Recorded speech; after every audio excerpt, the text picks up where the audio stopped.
Now, in comparison to other types of environments in the private sector, within the governmental nonprofit sector, there are some differences.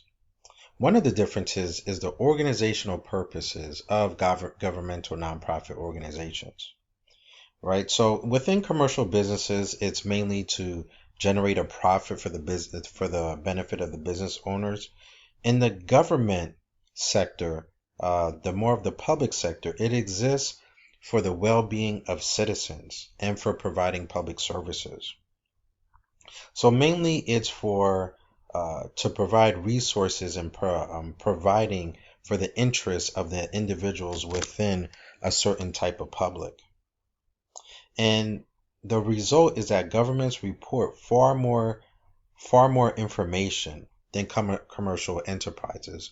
Why? Because they have a significant obligation to the public.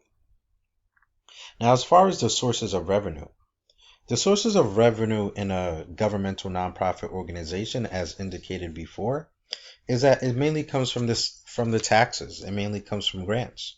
Meanwhile, in commercial businesses, the money usually comes from the sales of a particular item or some services provided.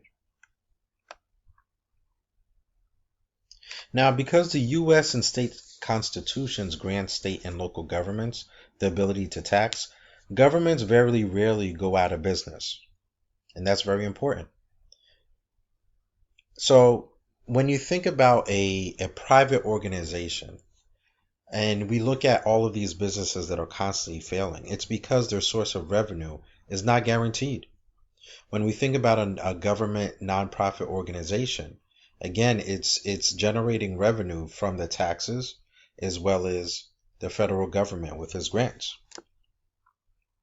Now, in connection with the relationship of the stakeholders, taxes are levied through the legislative process by officials elected by the citizens.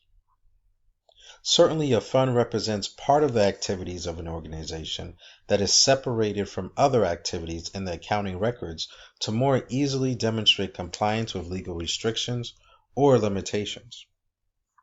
Now, there are certain roles of the government.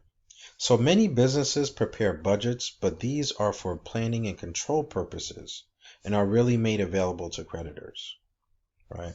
So the role of the budget in a nonprofit organization is mainly to guide it to serving for the greater purpose of the public.